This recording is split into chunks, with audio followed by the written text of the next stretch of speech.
Hello there and welcome to Bow Beats and another Digitakt tutorial, and this one has been long in the making. I sort of teased it with a video this autumn and I didn't really follow up on it as I should have. I've had a ton of other things, but today we're taking a look at how I use a MIDI controller together with the Digitakt in order to create some really interesting soundscapes. And of course, we need a little sip of the coffee.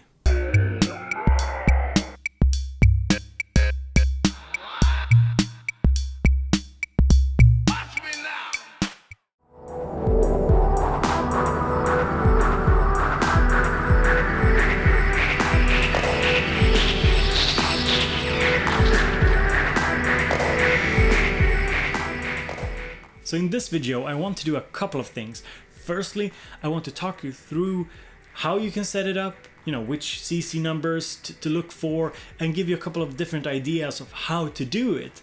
And then I'll show you more music demos of the way I have it set up, because the way I have it set up is because I think it makes for a really creative experience. So hopefully I can show you that with my musical demos.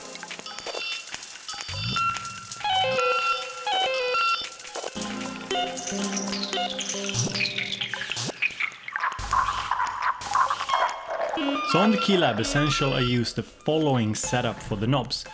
Number 1 is cutoff, number 2 is resonance, number 3 I use for envelope depth, number 4 is for play mode, which is, reversed or, just playing it normally forward. Number 5 is delay send, number 6 is reverb send, number 7 is LFO depth, number 8 is an LFO speed or rate, and the number 9 is delay feedback. And for the faders, I use the first one for sample start, I use the second one for sample end, or the length of the sample, the third one for sample loop, and I use the fourth fader for attack, the fifth fader for the hold, and the sixth fader for the decay. And then I have reverb time, and delay spread and delay time. So basically the three ones at the end there are used for the different effects. And I also use the 8 pads here in order to mute each one of the tracks, so I have direct access to mute states without changing anything on the Digitakt.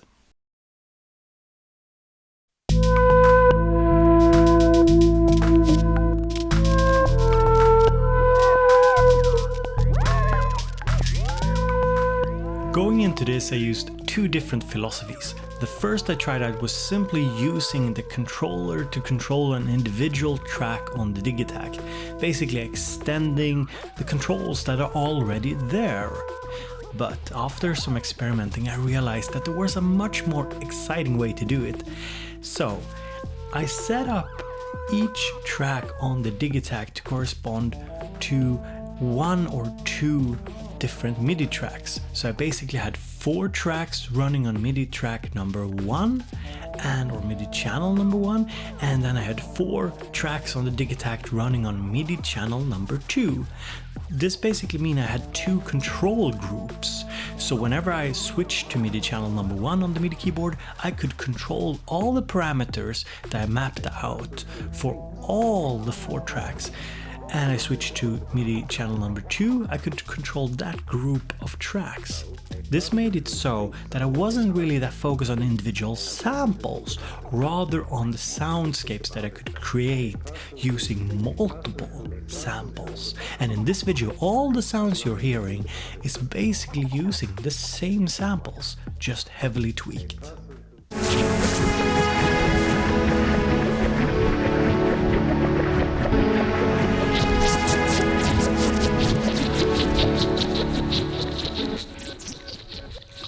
So basically using the start point, end point of a sample and loop position, I could create some very moving soundscapes using multiple samples at one point. Also, the sort of tactile control you get with the faders was a lot of fun and very creative.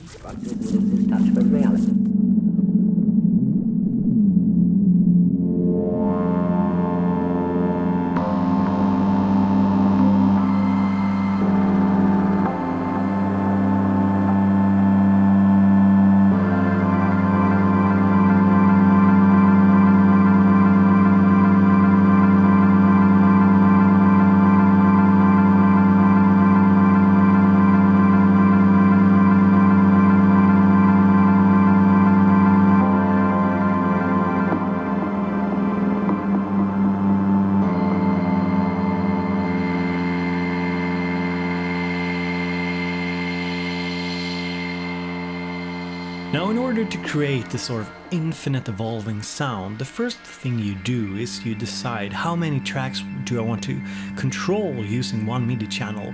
You could control one track on the Digitakt, you can control 2, 4, or maybe all 8.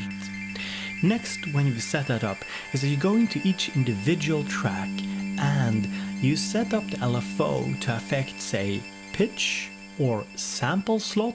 Those two are very cool because that will create some really interesting variations when you start to tweak the LFO depth and LFO rate using the knobs. Next up, you set the amp to an infinite mode. Basically, you increase the hold and the decay so that the sound doesn't really stop. And then you basically use the start, the end and the loop position and the faders that we set up in order to change up the sound. And this can make for some really cool sounds. So let's listen to some more demos to hopefully inspire you to explore this.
So guys, this was my little Digitakt tutorial. I hope you enjoyed it. As always, hit the thumbs up button if this is content you want to see.